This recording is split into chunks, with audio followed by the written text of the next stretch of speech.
Hey guys, how's it going? Daggone Michigan. Winds are blowing, cold, spitting snow, rain. It was 61 degrees yesterday. Go figure. It's all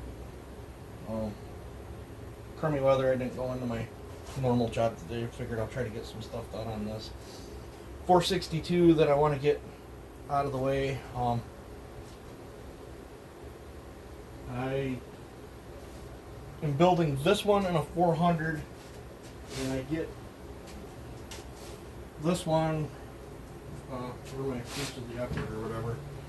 And I am so far backed up with stuff and got so much going on, I'm probably just going to hang that one up on the shelf.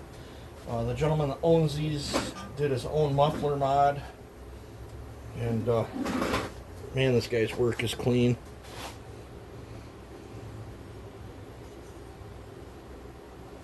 But I don't know what he scrubbed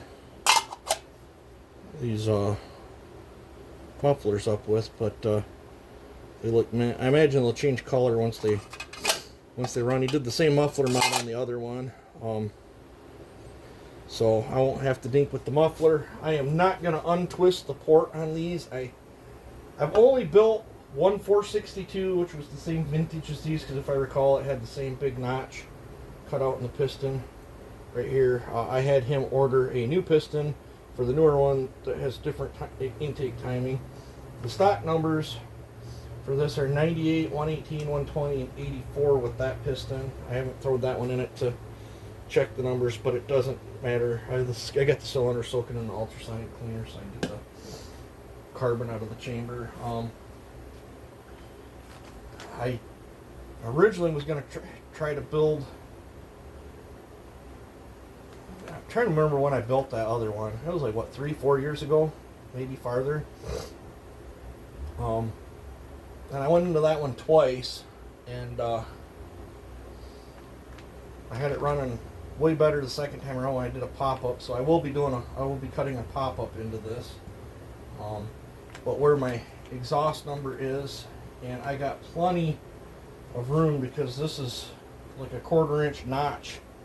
You know, it's clear up into here, that notch. So I've got ubers amounts of going to this piston. I got ubers amounts of machine work that I can do and not get the intake out of control. I do not want a 98 roof on this. I want a lower roof. So I will be cutting the chamber as well. I will probably do a tri-stage chamber cut in that, and I will probably match my piston to it. I will be lightening this up. I'm not going to touch this piston.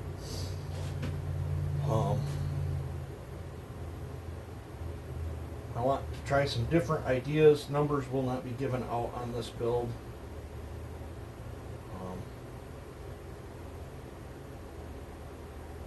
Like I said, if this works out good, that other one might become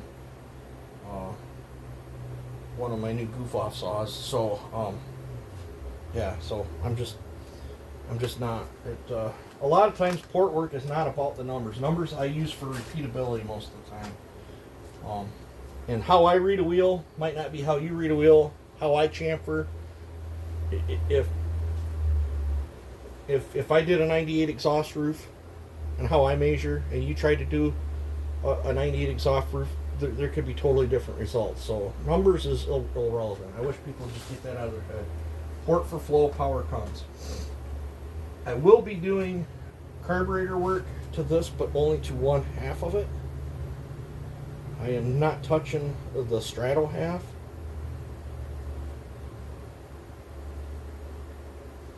He's got a card kit for this too, so I gotta rebuild that. This is a Zama. So I will be doing flow work to the carburetor.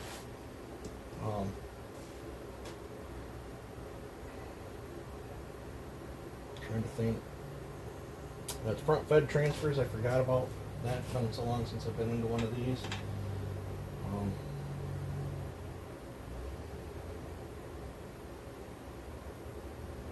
I will, let's see what this looks like. There, lined up. It's been so long since I did one of these. Yeah. The cylinder overhung into the gasket some, so I will match my lowers to the cylinder to this gasket. I probably won't be running a gasket unless I overshoot something and gotta throw the gasket back in there and lift the cylinder up.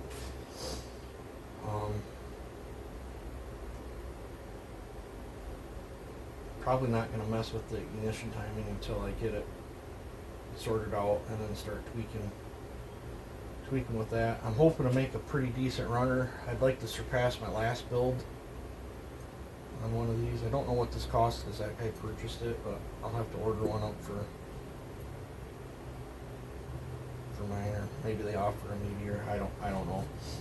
But yeah, so I think what I'm going to do for right now, I don't want to turn the ultrasonic machine on. I want to take a break from this. I really haven't been feeling, ever since tip up, I feel so run down, it's unreal. I don't know what's going on. Like, I could literally crawl right down and not have a problem sleeping. But let's do up a chain on that square jig. I dropped a video yesterday of me playing around one of my 501s with a square ground chain I did up on here, and I think I hit that chain right on the money.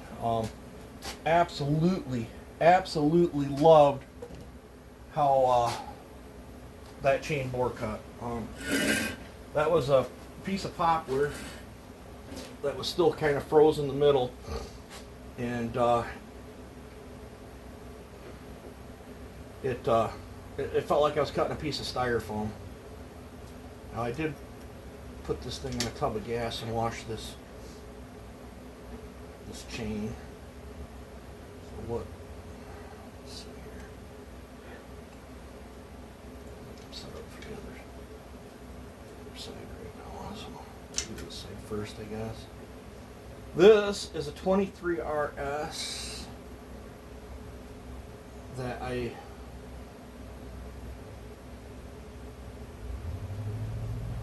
did a square grind on my Symington because I can still see my nicks in here, and then I reground it round on that one with a big wheel, and it cuts great, but I wanted to play with breaker heights on this. So let's try to get this thing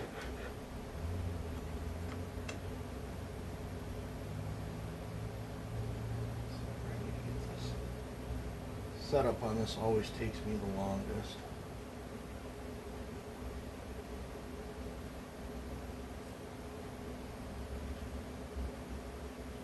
Let's see where this goes.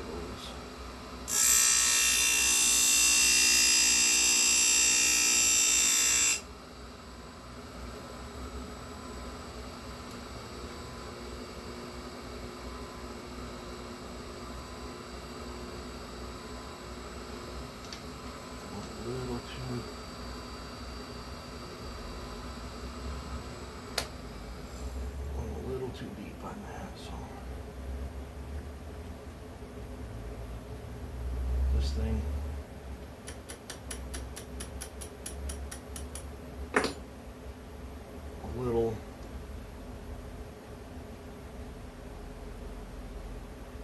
goes a long way.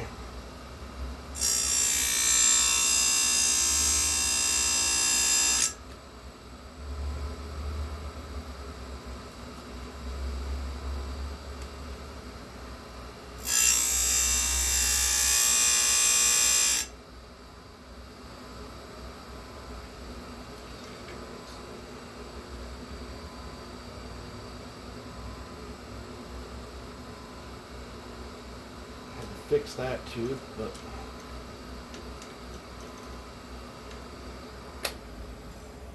now let's loosen this back up.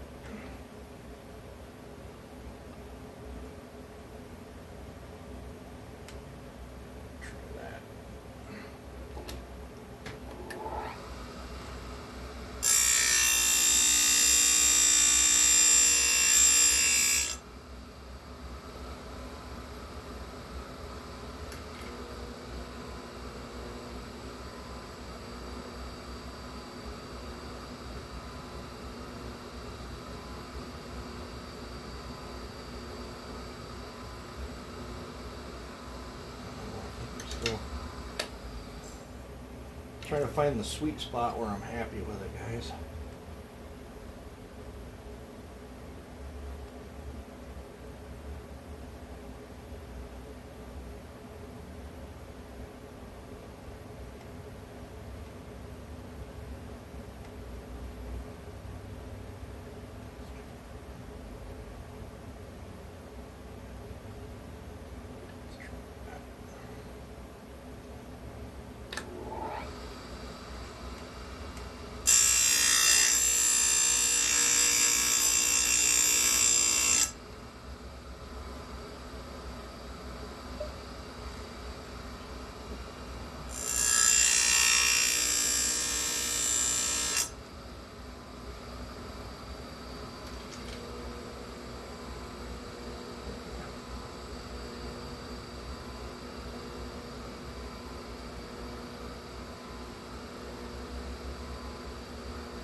I think I got it now.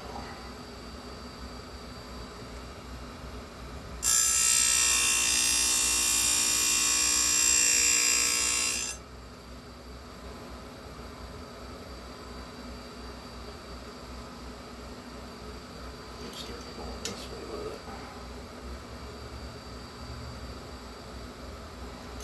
Got that one.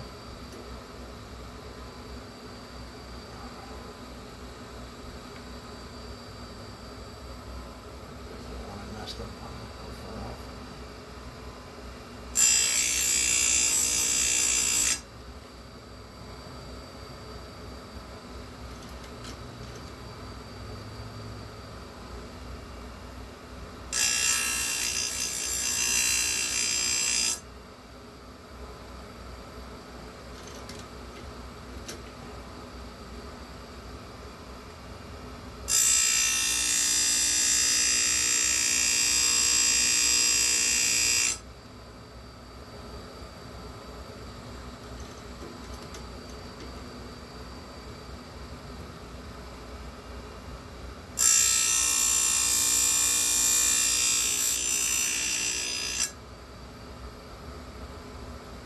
That one.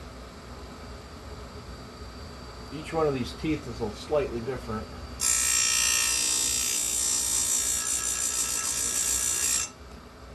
Length.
I'm doing this in real time too, guys. I'm not.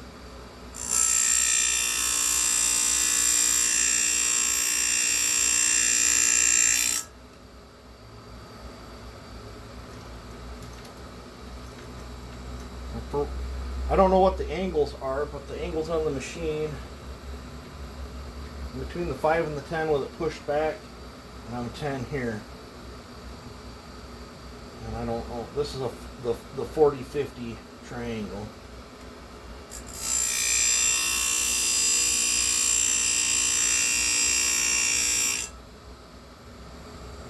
CBN wheel. There's no holding the file up to it. I feel I get good enough results where I don't have to dink with a pink stone.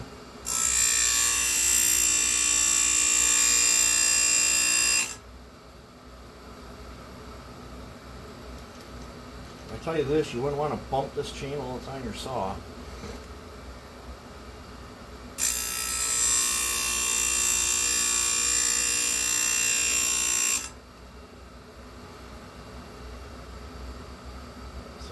Walking around out there.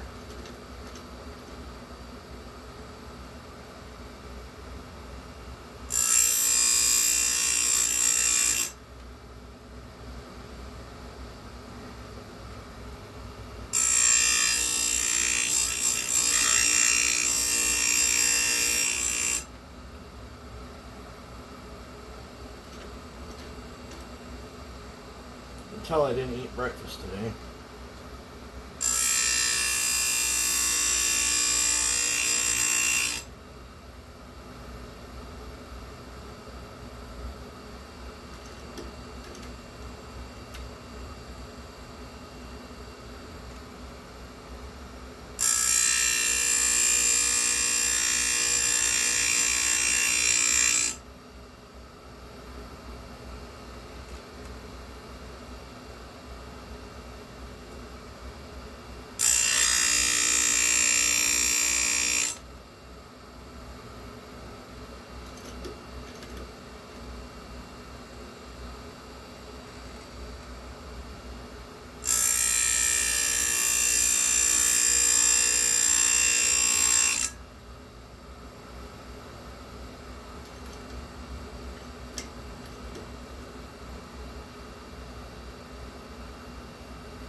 I think this is an 18.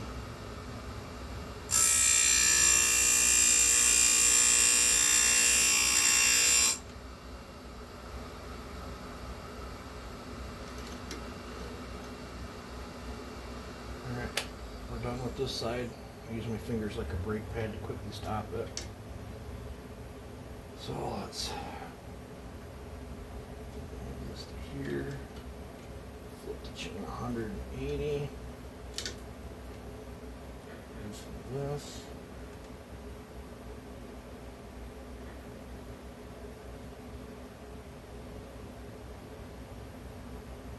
Let's try this.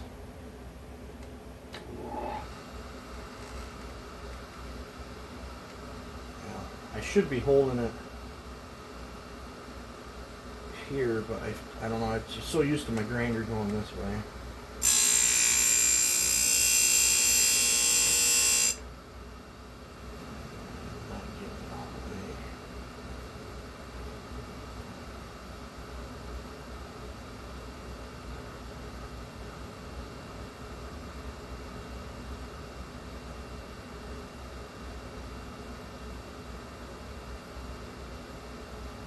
Just a few thousandths movement changes is a lot.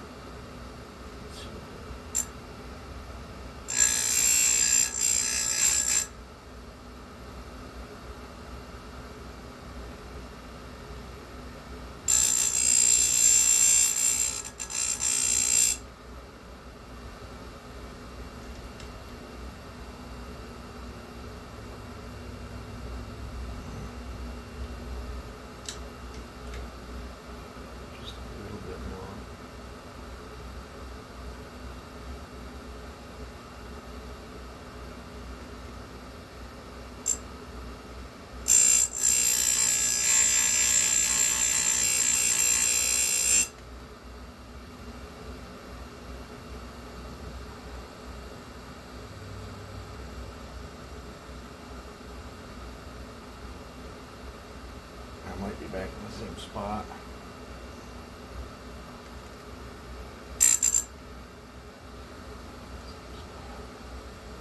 Trying to go by my dust line.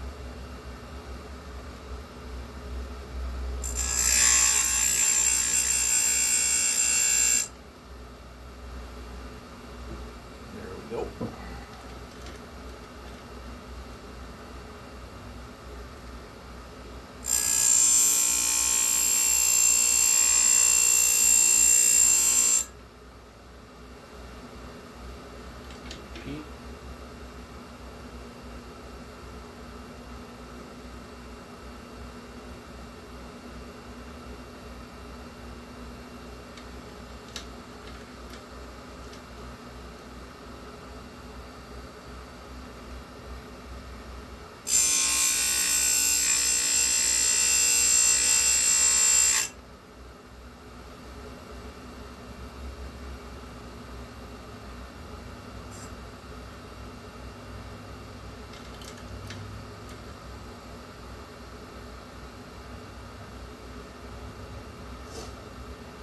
I'm really enjoying this square.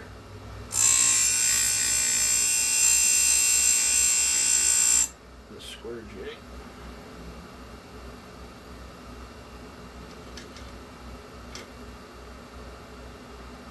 Been having a lot of fun with it.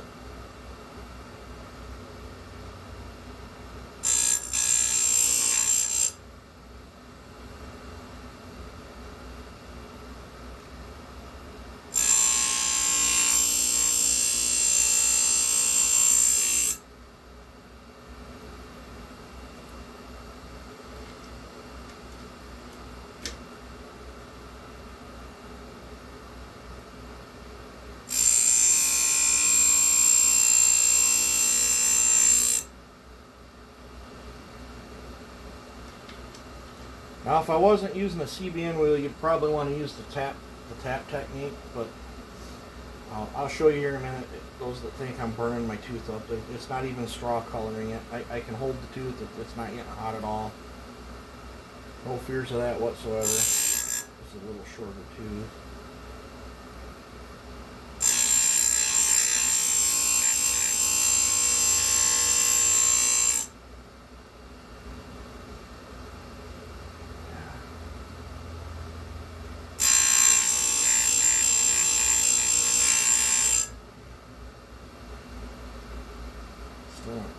This is a little bit shorter tooth than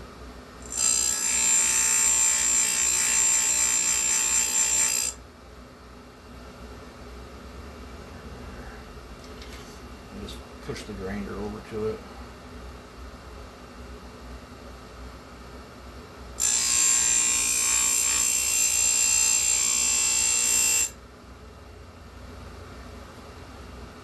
I washed this chain and gas, it's still got an oily film on it though.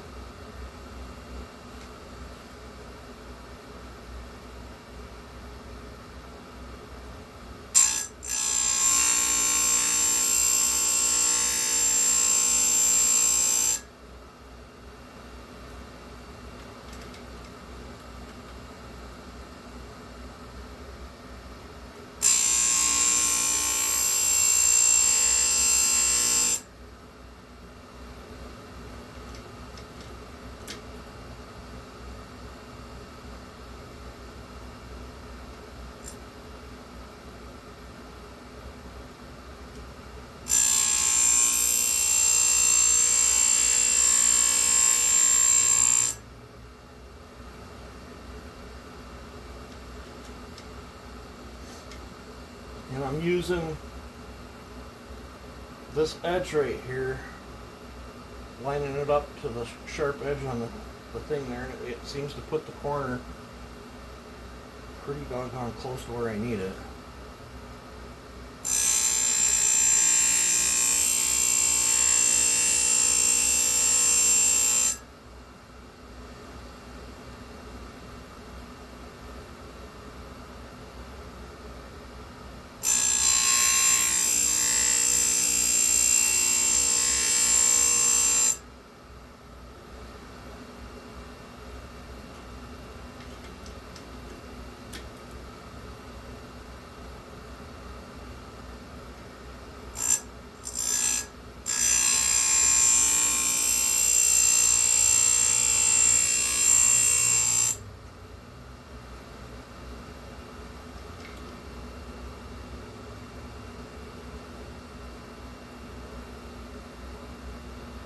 A couple of those have just a little tiny tick of an eagle bead.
trying to get under it and see my top plate where I wasn't. Some of these teeth are shaped weird. All right.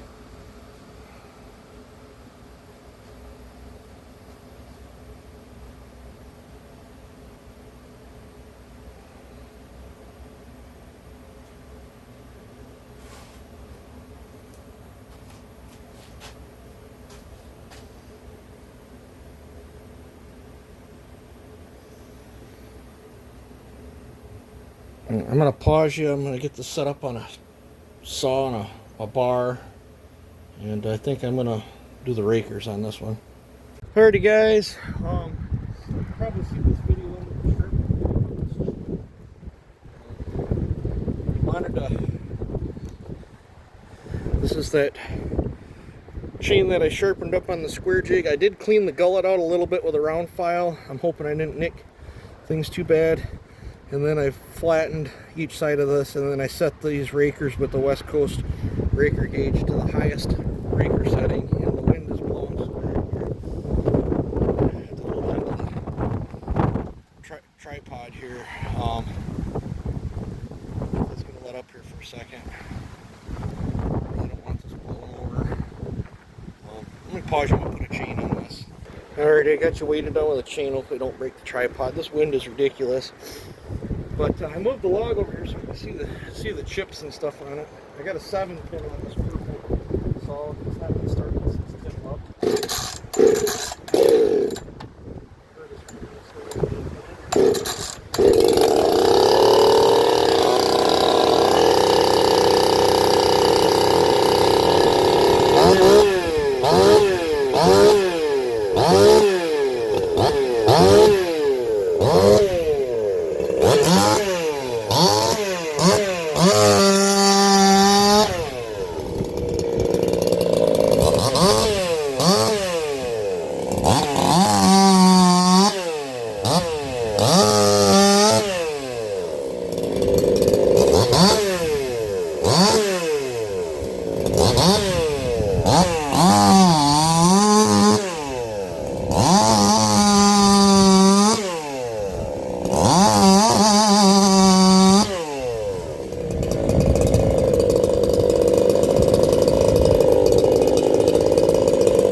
Chain off here.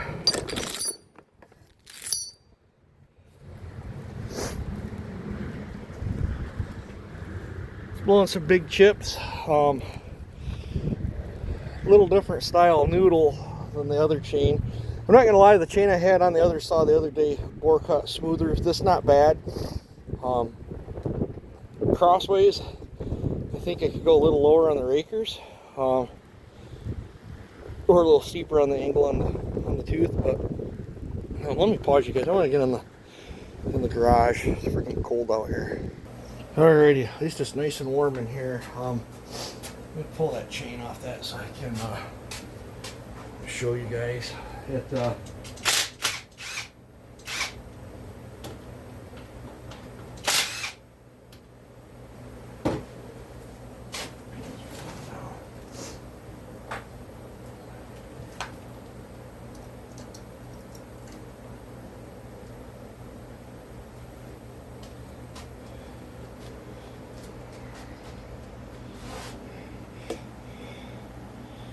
If I was cant racing, I'd probably like it, but for working, I don't think that was the way to go, was to modify that. But this dang phone.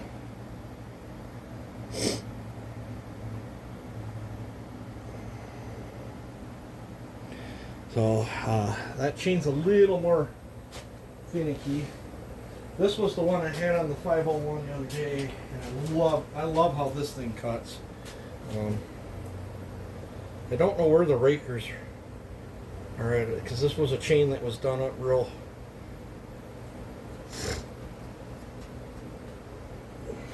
It's got oil and stuff all on it, but this thing bore cuts. So I left this more rounded. This thing, oh my god, it's like you're just poking it through a piece of styrofoam. And I want to keep that chain separate. I do want to mimic those angles again. This is the one that was on this purple saw down at tip up, and it cuts really good too. But once again, I left. I just, just set the rakers basically. This one cuts really good, probably just as smooth as that one. I had an 8-pin on it though, and this is when I was playing around with one of my saws where I made them absolutely massive chips. But this is a toy chain. It's got all kinds of work done to it.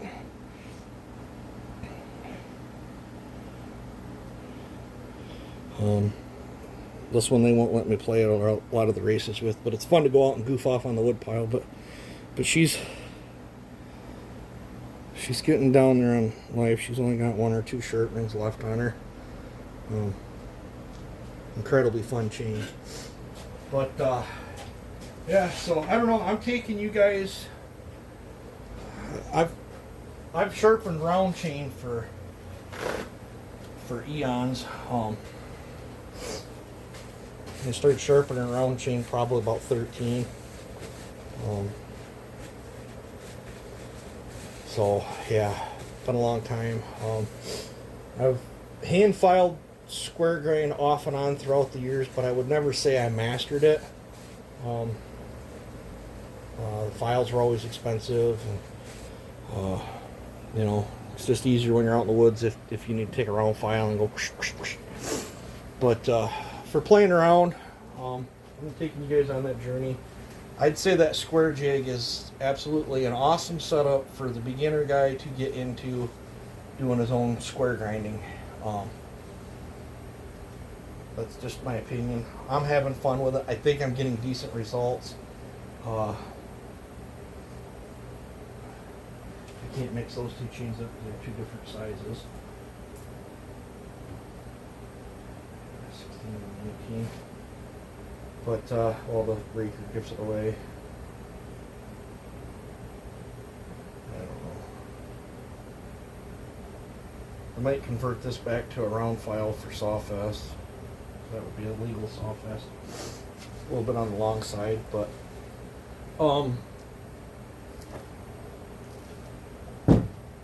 this saw, I'd probably sell it. It ain't gonna go cheap though. Got a ton of time into it. I love it, but I don't know. I love my green one better. She'll clean up nice.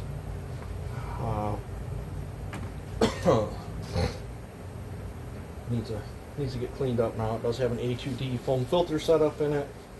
It does have a 3-prong sprite that's been polished. It's got my older style muffler mod. I still love that style muffler mod, but the ones I really like the race with are the ones that stick straight out the front. Just shifts the power band a little higher. This more broad banded. But it's got all the 501 upgrades other than captive bar nuts, and I really don't like the captive bar nuts on 501. It's got the rubber thing here, but I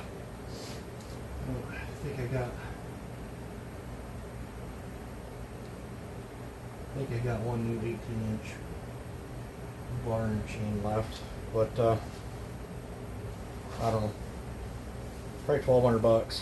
You guys think that's too much? It's split a case, have it powder coated, do all the work that I did, all the upgrades, plus the port work. The saw runs incredible and looks amazing. Does need to be cleaned up, but $1,200 would move me off it with a bar and chain.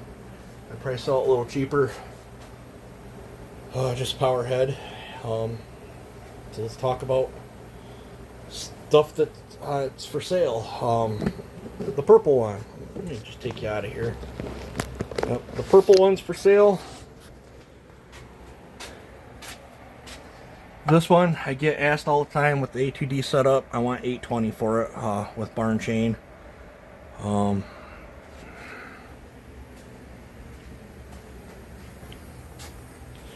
Over here, this is a 501 with the 500 whatever you call it, the air filter cover where it says 500p. Did that to keep it separated, but it's still got the rubber hand grip. It is a 501, but it is a used saw. It's not horrendous, but it's not perfect. But and I think I'm gonna I got an aluminum 500p handlebar that I got coming that I bought for it. I'll probably let this go for $700 with bar and chain. If not, I'll keep it. I don't care. This is an awesome work saw. I love cutting firewood with it. Green one's not going anywhere. The shin's not going anywhere. That's just a test mule. This one's probably not going anywhere. That's the first one I ever got 6 horse out of. That's my buddy's saw. I got to do up for him. This one's test ran. He told me to hold off on shipping it back to him until after the storm rolls through or something. But yeah, 661. The other one I got traded off whenever me and my buddy do that deal. But that one, Curtis got 5th place with it down there at Tip Up. That one's up for sale. It's a monster of a saw, and there's videos of me working it. It's spicy, but you can still work it and you can race it. Sharp chain's a must. So I've got I got 4 saws that are on the chopping block. And the only reason I'm getting rid of those is I'm going to be building a 395 racer to replace that one with. As I want a dual purpose, the 395. It's going to be a clone. I'll be able to run it in Clone Wars and in 6 Cube, and then it's just one less saw I got to drag down to events and stuff. And yeah, so that one's not going anywhere either. I need to get back on that. I definitely want this one done and compared to the one that Kenny won Sawfest with, because I want this one to beat that one. And if I can get it there, this will be what I'm going to be racing at Sawfest if I can get it done in time. But I am so far backed up on stuff. I think I got a few more saws coming or whatever, but I don't want to take any more on for the next little bit. I got one in there to do, I got this one to do, got 2 there to do. I think I got 3 boxes in the house to do, and there's more. But yeah, I want to buy another 7310. I got more ideas I want to do. I don't want to tear those 2 apart. I thought about tearing my 9 horse one apart and trying more things on it, but I think those 2 are dyno proven. I think I better leave them alone, buy a new one, do my ideas, and then I got those two I can test compare with it. But I'm just jibber jabbering on here. I got the cylinder cooking in my solution. I got to turn that back on. I still got a 372 clone that I want to build. I still got to figure out when I'm going to get time to build that one. And most definitely I want to get this thing sorted out. But my stuff's on hold for right now. Oh, I still got to test run that 620. Get that shipped out. But I talked to that gentleman quite frequently. He's not too terribly worried about it for the time being, which is thankful because I'm just so far behind. I want to knock this thing out of the park, so probably be a long video. Those that watched it all the way to the end, thank you very much. Like, comment, share, subscribe, and let me know what you think of my my chain journey I'm taking here. But yeah, you guys have a good one.